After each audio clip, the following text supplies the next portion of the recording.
Salut les étudiants, bon j'espère que vous allez bien, en tout cas du mieux possible avec tout le bordel que nous sommes en train de traverser avec ce fameux coronavirus.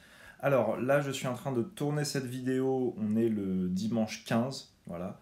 On va commencer le TD sur les polymères, alors double message du coup pour mes étudiants, je vais poster ça aujourd'hui, c'est le premier exo sur la feuille de TD, et on aura notre séance aux classes inversée comme prévu mardi de 10h à midi, voilà. Pour les autres étudiants, parce qu'il y en a d'autres qui vont suivre les exercices, et là je sais que dans le pays entier, c'est le merdier. Donc les exercices publics peuvent intéresser. Donc voilà, il y a deux choses. Les exos qu'on fait en TD, qu'on fait pour les révisions, je vais les mettre en public sur la chaîne YouTube. Comme ça, même si je les choisis en fonction du programme que j'ai à faire avec mes étudiants, ça peut en aider d'autres, et c'est tant mieux, parce que voilà, là c'est, je pense, un moment où il faut aussi se serrer les coudes et s'entraider. Et par contre, les séances de... Donc là, pour mes étudiants, la séance en classe inversée, des séances qu'on peut avoir besoin de faire ensemble pour travailler spécifiquement sur des sujets de TP, même si bon, on ne pourra pas manipuler, sur des sujets d'oraux, d'écrits, des demandes précises que vous avez. On se fera des lives ou des Discord, ou je ne sais pas trop encore, on va décider ça assez vite, en privé, voilà, juste vous et moi. Donc on va combiner un peu ces deux choses-là, et puis bref, voilà. Ça, je vous ferai un mail à vous pour qu'on soit au clair. N'hésitez pas sous la vidéo à dire de quels exercices vous allez avoir besoin pour vos révisions, quel thème, même si moi j'ai déjà ma petite idée. Évidemment, moi je ferai mes choix de manière privilégiée en fonction des demandes de mes étudiants, mais s'il y a d'autres étudiants qui ont des demandes, à partir du moment où c'est dans le programme des classes prépa, PCS, IPC bien entendu, parce que je ne vais pas non plus m'éparpiller, hein, l'objectif reste de vous préparer à l'épreuve, mais bon, pourquoi pas, on peut aussi aller travailler sur d'autres sujets du moment qu'on est dans les clous du programme. Qu'est-ce qu'on va faire là? Eh bien écoutez, on attaque le premier exercice de la feuille de TD. Le sujet, comme d'habitude, il est dans le descriptif lié à la vidéo. Et puis, est-ce que j'ai oublié de vous dire quelque chose? Voilà, bienvenue dans mon antre. Ça, c'est le petit bureau aussi qui me sert parfois de studio. Donc on va se voir ici, en ce moment. Et puis, allons-y. Allez, allons-y. Alors, première question du TD. Déjà, on vous demande pour chaque macromolécule de préciser le ou les monomères utilisés pour la synthétiser. Alors là, on a deux choses distinctes. Vous voyez, on a les espèces de polymères comme ça, où en fait, la longue chaîne n'est constituée que de liaisons carbone-carbone qui s'enchaînent. Donc ça, généralement, on les a à partir de motifs éthyléniques, de monomères éthyléniques. Donc par exemple, pour le PAN, on l'aura à partir, donc le PAN c'est le polyacrylonitrile, on l'aura à partir de ce composé-là, simplement. Et pour le polystyrène, qui était présenté dans le polycopier, ce sera à partir du styrène.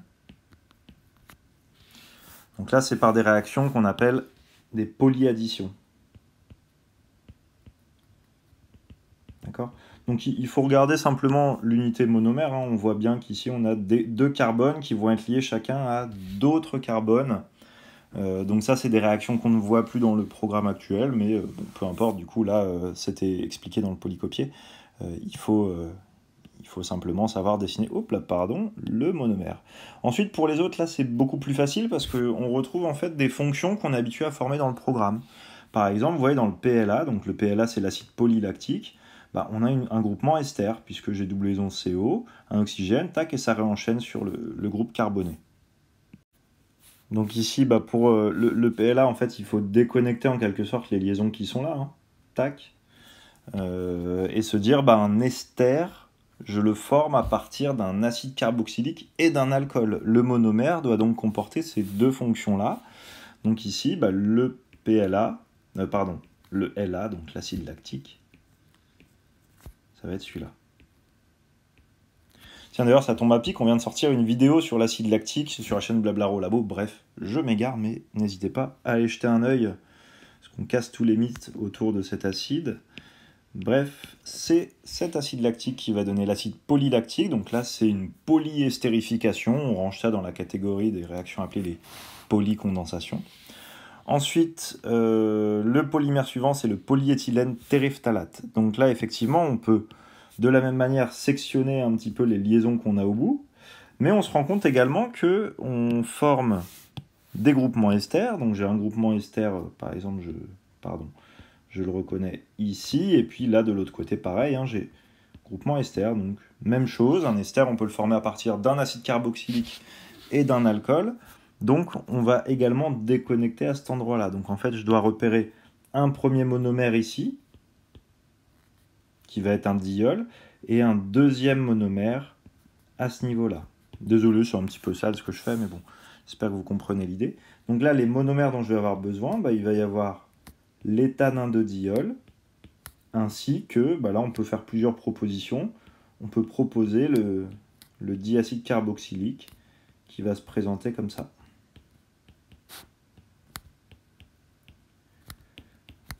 Donc dans ce cas, on fera une estérification de Fischer. Alors, en général, en fait, c'est pas le diacide qui est utilisé. Bon, dans le cadre du programme, on peut proposer un dichlorure d'acyle. On peut proposer, qu'est-ce que je voulais vous dire, un dianhydride, on pourrait imaginer, mais alors vraiment, c'est pas du tout ce qu'on va faire en pratique. Mais en pratique, souvent, ce qu'on va prendre, c'est un diester. Donc ça, vous n'étiez pas forcément censé le trouver. Et dans ce cas, la réaction qu'on fait, c'est simplement une transestérification. D'accord? Donc, à partir du même, et je peux aussi former du polyéthylène terephthalate. Ensuite, pour le nylon, on utilise toujours la même démarche, on reconnaît les groupes fonctionnels. Donc ici, j'ai un groupement amide, et que je retrouve ici aussi à cet endroit-là. Donc l'amide, ça je sais que je peux le former. Alors là, attention, c'est le piège. D'ailleurs, vous pouvez mettre pause et me mettre en commentaire ce que vous prendriez, peut-être pour former votre polyamide. Mais une des erreurs que les étudiants vont souvent faire, c'est de dire, on va prendre, ils raisonnent comme pour estérification, ils disent donc on va prendre une amine et un acide carboxylique. Mais ça ne marchera pas en raison, je vous rappelle, de la réaction acido-basique. Je ne redétaille pas, mais on avait déjà vu. Donc ici, il faudra bien une diamine, mais de l'autre côté, il faut un dichlorure d'acyle, par exemple. Donc on aurait comme monomère 1, 2, 3, 4, 5, 6, on aurait la diamine suivante, et en face, le dichlorure d'acyle.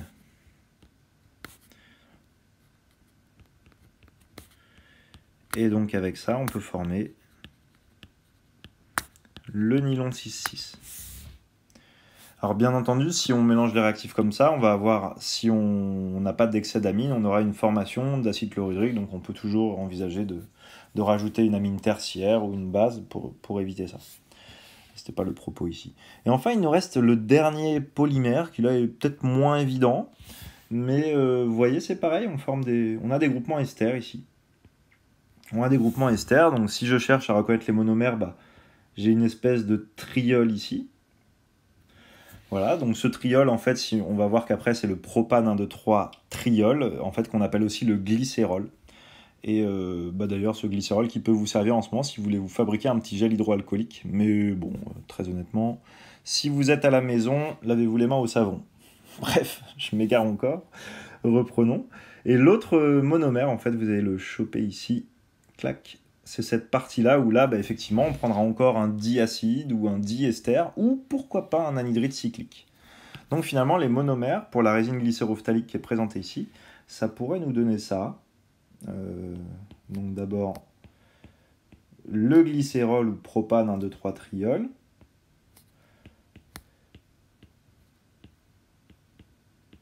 Et puis en face, là pour le coup, l'exemple était dans le cours, on peut proposer l'anhydride phtalique. Voilà.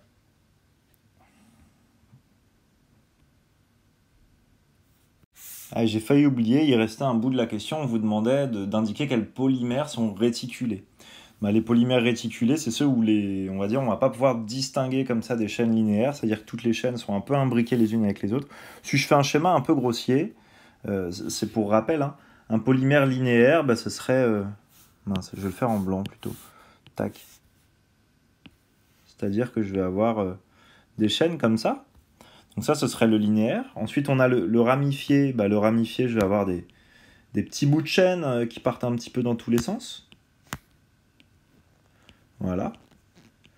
Et puis le réticulé, c'est quand en fait c'est plus de la ramification, c'est qu'il y a vraiment des ponts entre les chaînes macromoléculaires, si bien que toutes les chaînes macromoléculaires sont plus vraiment des chaînes macromoléculaires, mais elles sont liées entre elles, donc on a une gigantesque macromolécule, Et du coup, là, on parle de polymère réticulé. Donc, très clairement, pour avoir un polymère réticulé, la condition, c'est d'avoir un monomère qui a une fonctionnalité supérieure à 3.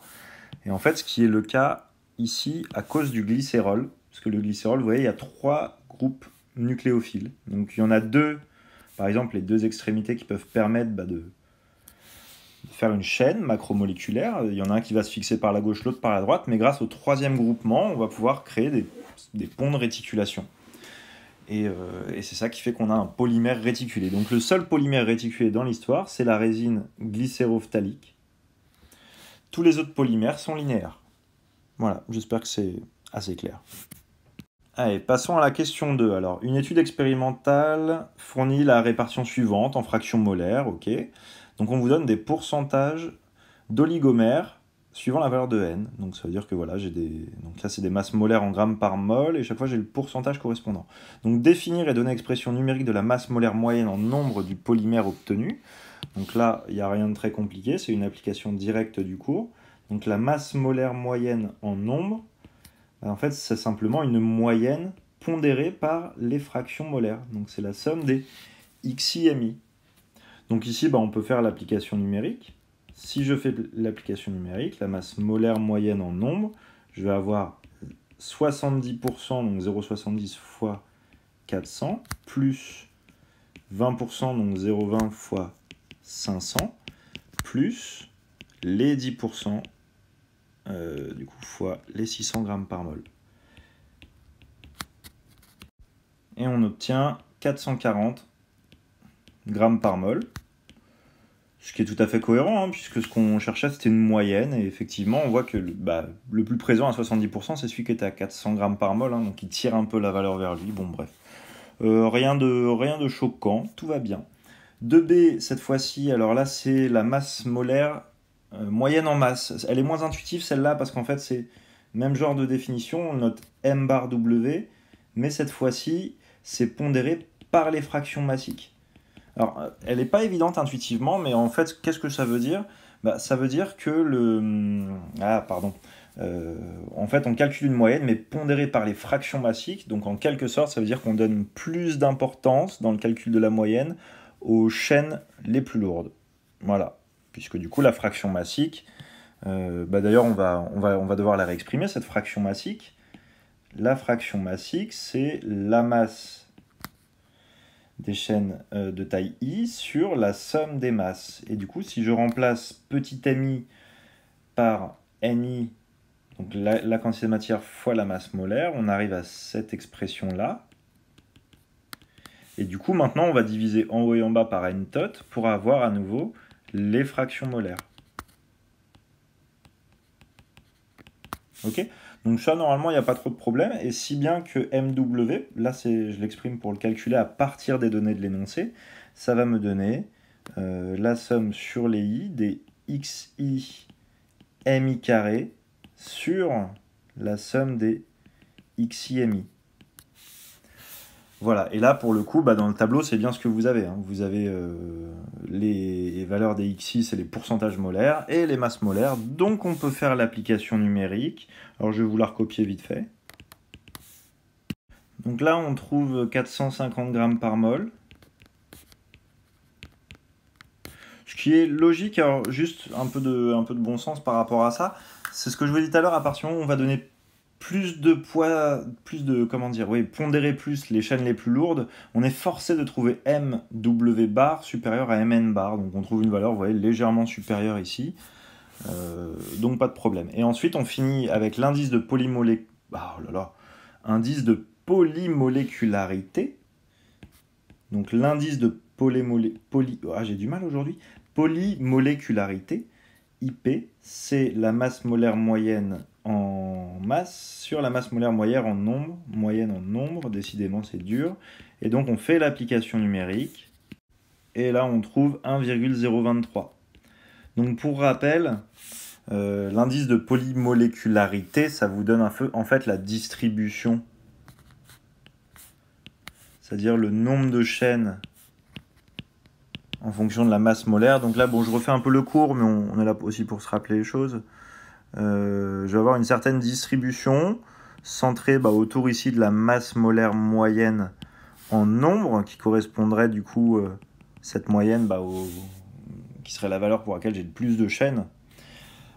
Bref, et en fait, plus IP est proche de 1, plus cette distribution est étroite. Le cas limite, quand IP égale 1, c'est quand j'ai juste un pic, et donc je n'ai qu'une seule valeur possible pour la taille des chaînes. C'est ce qu'on appelle un polymère monodisperse. Je ne réécris pas tous ces termes parce que c'est dans le cours. Et d'ailleurs, je rappelle pour certains, je vais peut-être mettre un lien vers mon doc de cours, et j'avais fait 4 vidéos de cours aussi sur la chaîne, donc allez voir dans le descriptif, hein, tout y est. Voilà. Alors, petite parenthèse, dans cet exercice-là, je ne vous demandais pas de calculer les degrés de polymérisation moyens, mais on pourrait presque, en fait, il faudrait qu'on connaisse la... si, on pourrait. Parce que, par exemple, si vous calculez, je vous le mets ici, le degré de polymérisation moyen en nombre, c'est la masse molaire moyenne en nombre sur la masse molaire M0 pour le monomère. Et je peux faire pareil avec les valeurs en masse. Ce qui fait que là, vous avez Mn bar, et puis M0, regardez, on a la formule des oligomères. Donc là, on voit que c'est du tétrafluoroéthylène, polytétrafluoroéthylène. Donc en fait, M0, ce serait, paf, on l'a ici, hein. M0, c'est la masse molaire de C2F4, finalement. Donc vous voyez, le carbone, il est à 12 grammes par mol, donc ça fait 24. Et le fluor, il est à 19, donc ça me fait 76. Donc j'ai une masse molaire M0 à 100 grammes par mol. Voilà, le degré de polymérisation moyen, en fait, on pouvait très bien s'amuser à le calculer. Donc ici, on aurait un DPN, c'était pas demandé, mais tant qu'à faire, on va le faire, qui vaudrait 440 divisé par 100, donc 4,4. Et pour dPW, là, ce serait la masse molaire moyenne en masse divisée par la masse molaire de l'unité monomère. Et donc, on a un dPW qui vaudrait 4,5. Qu'est-ce que ça veut dire ? C'est un degré de polymérisation moyen. Donc, ça vous donne la taille moyenne des chaînes en nombre d'unités, grosso modo. Donc, ça veut dire que, voilà, 4,4. On est sur des toutes petites chaînes. On n'est pas vraiment dans des polymères. Même, on n'est pas du tout dans des polymères. D'où le nom oligomère. Voilà, bon, j'ai passé assez de temps là-dessus, je pense. Allez, on va passer à la question 3. Donc dans la question 3, on vous demande de décrire les états physiques des polymères cristallins, semi-cristallins et amorphes en fonction de la température. Et dans chaque cas, on représente l'évolution du module de Young en fonction de la température. Je vais essayer de faire ça un peu dans un même diagramme. Donc on va prendre le cas déjà du polymère cristallin. Pour commencer.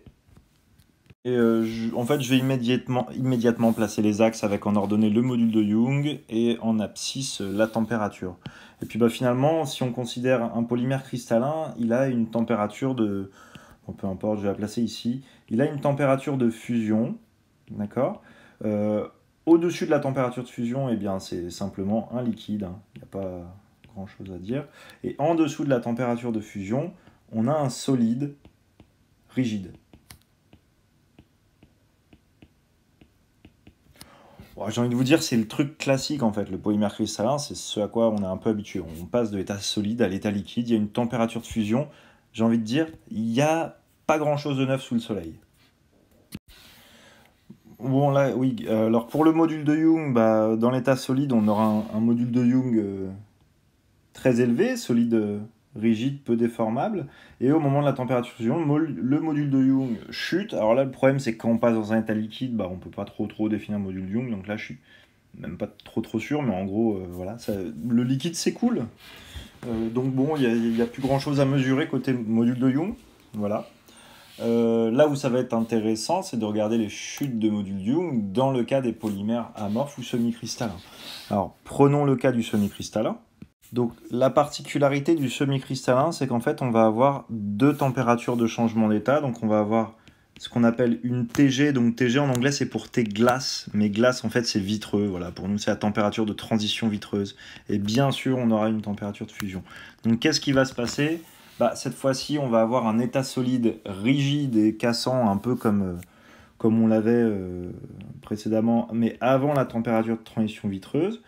solide, rigide. Alors, je ne vais pas rentrer dans le détail, mais encore une fois, j'ai fait 4 vidéos de cours pour accompagner le polycopier, et j'expliquais les TG, TFUS, etc. dedans. Donc là, forcément, c'est une correction d'exo, je vais un peu plus vite, et je renvoie ceux qui ont besoin de plus d'explications vers les vidéos de cours et vers le polycopier de cours. Voilà.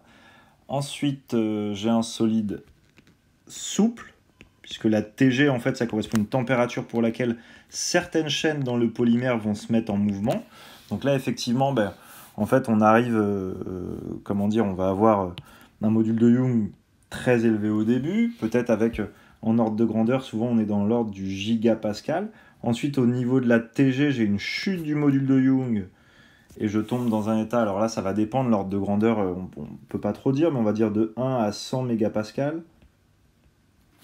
En fait, ça va dépendre du taux de cristallinité.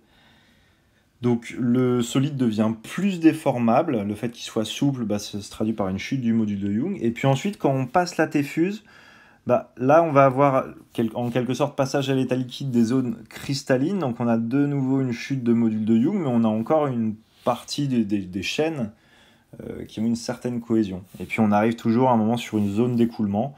Donc la zone d'écoulement, à quoi ça correspond? C'est soit qu'on a tout le polymère qui passe à l'état liquide, mais quand on a des zones amorphes, généralement c'est plus une dégradation chimique en fait. Voilà, simplement. Donc on n'a plus vraiment la structure du polymère qui est maintenue.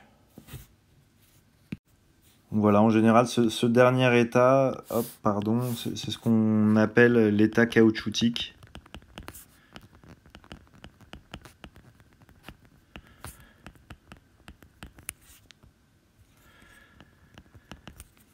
Voilà, et puis enfin, peut-être que j'aurais dû le faire plus tôt, on va finir par le polymère amorphe. Donc pour le polymère amorphe, on a uniquement une température de transition vitreuse, donc une TG, mais pas de température de fusion. Et donc là, c'est le même principe, on va avoir une chute de module de Young au niveau de la température de transition vitreuse, avec du coup un passage d'un état solide rigide à un solide caoutchoutique. Donc on peut parler de état caoutchoutique.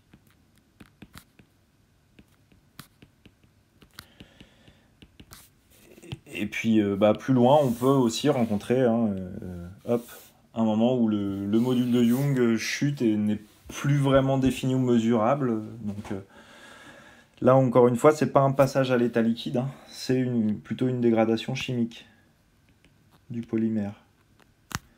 C'est-à-dire qu'il y a une température pour laquelle il peut se dépolymériser, par exemple.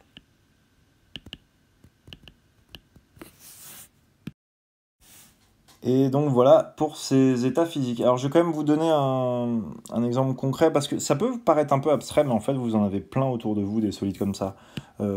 Quelques exemples, parce qu'en fait c'est un cours aussi où il y a de la culture G. Alors désolé pour ceux qui ont vu les cours, on va reprendre 2-3 trucs, mais le polymère cristallin, là c'est vraiment les chaînes, vous savez, qui sont très très bien alignées, les macromolécules avec une forte cohésion très bien alignées. Donc l'exemple typique, c'est le Kevlar par exemple. Voilà, il y en a d'autres, mais si vous deviez en connaître un, le Kevlar. Dans le semi-cristallin, là, vous allez en trouver plein, tout ce qui est PLA, polystyrène, le nylon, enfin bref. Il y en a à l'appel, les semi-cristallins, c'est la majorité, en fait, ou une bonne majorité des polymères, ouais. Et puis dans les polymères amorphes, là, on va avoir, par exemple, les résines glycérophthaliques, etc., ce genre de trucs. Et puis tous les polybutadiènes, polyisoprènes, bref, il y en a un petit paquet. Alors tiens, je vous donne un exemple concret, parce que justement, cette TG, si elle est au-dessus de la température de la température ambiante, si TG est au-dessus de l'ambiante, ça veut dire qu'à température ambiante, vous êtes dans un état solide rigide. C'est par exemple le cas des résines glycérophthaliques. Maintenant, si au contraire, la température ambiante, elle est au-dessus de la TG, vous avez un comportement d'état caoutchoutique. Donc en fait, c'est là que vous distinguez les élastomères, en quelque sorte, des polymères thermodurs. Regardez un petit exemple. Voilà les chimistes. L'exemple typique, c'est ça. Les élastiques d'entraînement que vous avez, ça, c'est des chaînes que je ne dise pas de bêtises, c'est du polybutadiène en général, ces trucs-là. Voilà, c'est du polybutadiène. Et il se trouve que je tire dessus, voilà, j'ai une déformation élastique, donc c'est une déformation en quelque sorte réversible, ça revient dans sa longueur initiale. Et en fait, ce polymère, du coup, c'est un polymère, les élastiques sont des polymères amorphes, qui ont une température de transition vitreuse qui est très inférieure à la température ambiante. Maintenant, vous l'avez peut-être déjà vu dans des vidéos, on peut le faire avec des pneus, avec des élastiques, avec des balles de tennis, je me suis déjà amusé à le faire. D'ailleurs, si vous regardez sur la chaîne, je casse un moment un gant en latex en le plongeant dans de l'azote liquide. C'est-à-dire que si vous le mettez à la température d'ébullition de l'azote liquide à moins 198 degrés, vous passez en dessous de la température de transition vitreuse. Et là, ce qui était élastique, souple et du coup très difficile à casser, devient rigide et cassant. Et en fait, juste vous appuyez dessus, il se pète. Voilà, donc mais pareil, je vais peut-être essayer de vous mettre un lien. Voilà, ce que je vous propose, je crois que la vidéo est déjà longue, donc en fait je vais couper en deux. Voilà, je vais couper en deux la correction de ces questions de cours. Poser un max de questions dans les commentaires. Je sais que le rythme, certains vont dire oh là là, c'était un peu lent, il peut aller beaucoup plus vite, et d'autres vont dire bah non, vous avez été trop vite sur certaines explications. Ça me dérange pas, donc essayez de dire dans les commentaires est-ce qu'il faut passer plus de temps, être plus dans le détail. Est-ce qu'avec le cours que vous avez vu avant, en fait, j'aurais pu aller plus vite et je m'adapterai, au contraire, c'est plus intéressant si je peux progresser. Voilà, sur ce, je vous souhaite bon courage, bossez bien, chopez pas le coronavirus, et puis on se dit à demain. Ciao.